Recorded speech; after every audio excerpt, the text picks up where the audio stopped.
भारत की राजधानी दिल्ली और उससे जुड़ा हुआ बहुत बड़ा शहरी क्षेत्र जिसे कहते हैं दिल्ली एनसीआर यानी कि दिल्ली नेशनल कैपिटल रीजन लंबे समय से आतंकवादी संगठनों के लिए एक हाई वैल्यू टारगेट के रूप में देखा जा रहा है।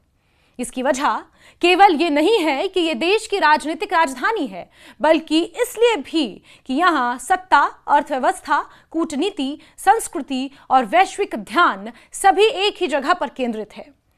जब भी कोई आतंकी संगठन मैक्सिमम इंपैक्ट यानी ज्यादा से ज्यादा प्रभाव पैदा करने की रणनीति अपनाता है तो उसका ध्यान स्वाभाविक रूप से ऐसे ही क्षेत्रों की ओर जाता है जहां एक छोटी घटना भी बड़े पैमाने पर मनोवैज्ञानिक, राजनीतिक और आर्थिक असर डाल सके। Hence target Delhi NCR. Delhi को निशाना बनाना दरअसल एक तरह का मनोवैज्ञानिक युद्ध होता है, क्योंकि दिल्ली देश की राजधानी है। आतंकवाद का उद्देश्य केवल भौतिक नुकसान पहुंचाना नहीं होता, बल्कि समाज में भय, अस्थिरता और अविश्वास पैदा करना भी होता है।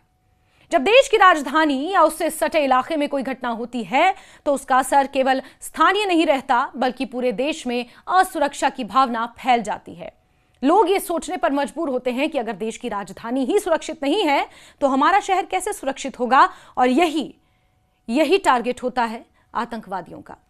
यही कारण है कि आतंकी संगठन जानते हैं कि दिल्ली में किया गया छोटा सा हमला भी अंतर्राष्ट्रीय सुर्खियां बन सकता है, जबकि दूर दराज के इलाकों में बड़े हमले भी कभी कभी सीमित दायरे में ही रह जाते हैं।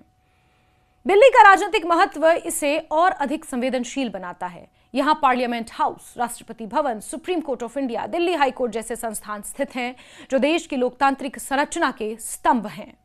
इसके अलावा प्रधानमंत्री कार्यालय, केंद्रीय मंत्रालय, दूतावास और वीवीआईपी मूवमेंट इसे और भी अधिक महत्वपूर्ण बना देते हैं।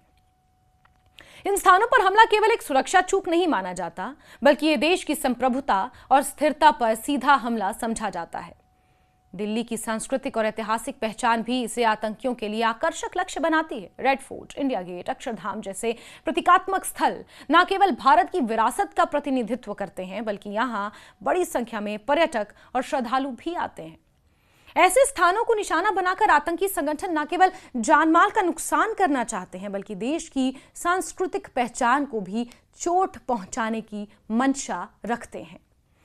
इसके साथ ही दिल्ली एनसीआर का आर्थिक महत्व भी कम नहीं है। यह उत्तर भारत का सबसे बड़ा व्यापारिक और व्यावसायिक केंद्र है। दिल्ली का दिल कहे जाने वाला कनॉट प्लेस, चांदनी चौक और खचाखच लोगों से भरी सरोजनी नगर मार्केट, लाजपत नगर मार्केट जैसे बाजारों में हर दिन लाखों लोग आते हैं। इन भीड़ भाड़ वाले इलाकों में हमला करने का मतलब होता है अधिकतम जनहानि, आर्थिक गतिविधियों पर सीधा असर।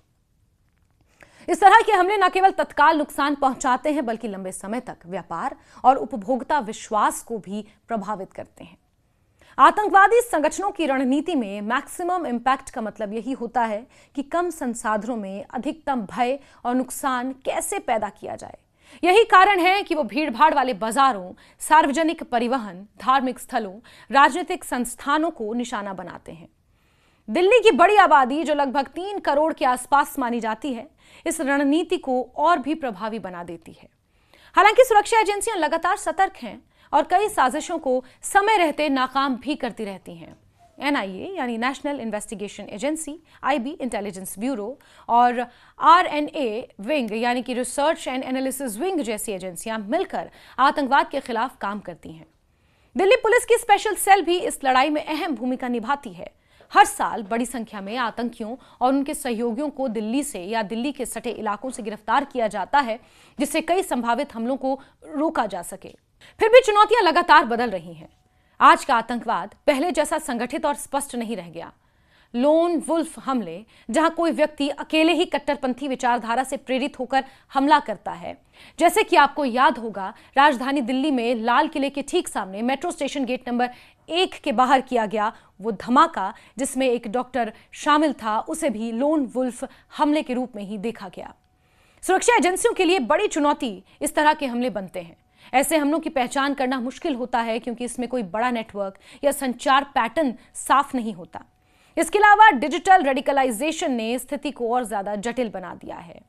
रेडिकलाइजेशन यानी कि किसी एक शख्स को कट्टरपंथी विचारधारा की तरफ प्रेरित करना और उसे कुछ इस तरह के हमले करने पर उसे मोल्ड करना। इंटरनेट और सोशल मीडिया प्लेटफॉर्म के माध्यम से युवाओं को कट्टरपंथी विचारधारा से जोड़ना आजकल आसान हो गया है। एनक्रिप्टेड मैसेजिंग एप्स और डार्क वेब के जरिए सीमा पार बैठे हैंडलर्स स्थानीय युवाओं को निर्देश देते हैं। यह प्रक्रिया इतनी गुप्त होती है, इतनी साइलेंट होती है कि कई बार परिवार और स्थानीय प्रशासन को भी इसकी भनक नहीं लगती। दिल्ली एनसीआर का भौगोलिक और सामाजिक ढांचा भी आतंकियों के लिए अनुकूल परिस्थितियां पैदा करता है। नोएडा, गुरुग्राम, गाजियाबाद, फरीदाबाद जैसे शहर मिलकर एक विशाल महानगरीय क्षेत्र बनाते हैं। यहां बड़ी संख्या में प्रवासी रहते हैं, जिससे किसी अजनबी के लिए अपनी पहचान छिपाना बहुत आसान हो जाता है। किराए के मकानों की अधिकता और कई जगहों पर पुलिस वेरिफिकेशन की कमी भी सुरक्षा के लिहाज से चुनौती पैदा करती है। स्लीपर सेल का नेटवर्क इसी तरह के वातावरण में पनपता है। ये लोग लंबे समय तक सामान्य जीवन जीते हुए सही मौके का इंतजार करते हैं। जब उन्हें निर्देश मिलता है तो वो अचानक सक्रिय हो जाते हैं। और हाल ही के मामलों में यह भी देखा गया कि अब केवल बेरोजगार या अशिक्षित युवा ही नहीं, बल्कि पढ़े लिखे पेशेवर लोग भी इस जाल में फंस रहे हैं, जैसे कि डॉक्टर, इंजीनियर, आईटी विशेषज्ञ जैसे लोग तकनीकी ज्ञान के कारण और भी खतरनाक साबित हो जाते हैं, जिसे नाम दिया गया है व्हाइट कॉलर टेरर मॉड्यूल। पड़ोसी देश पाकिस्तान से जुड़े संगठनों जैसे जैश ए मोहम्मद, लश्कर ए तैयबा के अलावा इस्लामिक स्टेट जैसे अंतर्राष्ट्रीय आतंकी संगठन भी दिल्ली एनसीआर को अपने लक्ष्य के रूप में देख रहे हैं। इसके पीछे एक कारण यह भी है कि यहां किसी भी घटना को वैश्विक मीडिया तुरंत कवर करता है, जिससे उन्हें अंतर्राष्ट्रीय स्तर पर पब्लिसिटी मिलती है। खुफिया एजेंसियों के अनुसार इंटर सर्विसेज इंटेलिजेंस भी अब बहुस्तरीय रणनीति पर काम कर रहा है। इसमें केवल आतंकी गतिविधियां नहीं, बल्कि गैंगस्टर नेटवर्क और सोशल मीडिया के जरिए प्रभाव बढ़ाना भी शामिल है। यह हाइब्रिड मॉडल सुरक्षा एजेंसियों के लिए नई चुनौती बनकर उभरा है, क्योंकि इसमें अपराध, आतंकवाद और साइबर गतिविधियां एक साथ जुड़ी होती हैं। हाल ही के वर्षों में सामने आई कई मामलों ने यह दिखा दिया है कि आतंकी नेटवर्क अब स्थानीय स्तर पर मजबूत जड़ें जमाने की कोशिश कर रहे हैं।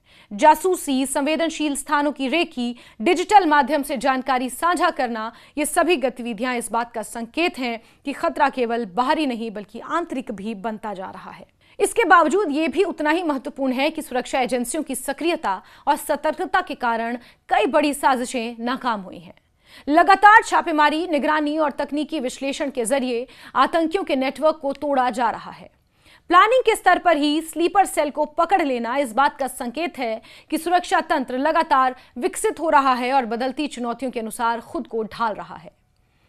यह समझना जरूरी है कि दिल्ली एनसीआर का हाई वैल्यू टारगेट होना उसकी कमजोरी नहीं बल्कि उसकी महत्ता का परिणाम है। जितना अधिक कोई शहर राजनीतिक, आर्थिक और सांस्कृतिक रूप से महत्वपूर्ण होता है, उतना ही वो ऐसे खतरों के दायरे में भी आ जाता है। चुनौती यह है कि सुरक्षा और स्वतंत्रता के बीच संतुलन बनाए रखते हुए इस खतरे का मुकाबला कैसे किया जाए। आतंकवाद के खिलाफ लड़ाई केवल सुरक्षा एजेंसियों की जिम्मेदारी नहीं है, बल्कि समाज के हर वर्ग की भूमिका इसमें महत्वपूर्ण है। जागरूकता, सतर्कता और सामाजिक एकता ही ऐसे खतरों के खिलाफ सबसे मजबूत हथियार साबित हो सकते हैं। दिल्ली एनसीआर जैसे विशाल और विविधतापूर्ण क्षेत्र में यह और भी जरूरी हो जाता है कि हर नागरिक इस जिम्मेदारी को समझे और एक सुरक्षित समाज के निर्माण में अपना भरपूर योगदान दे।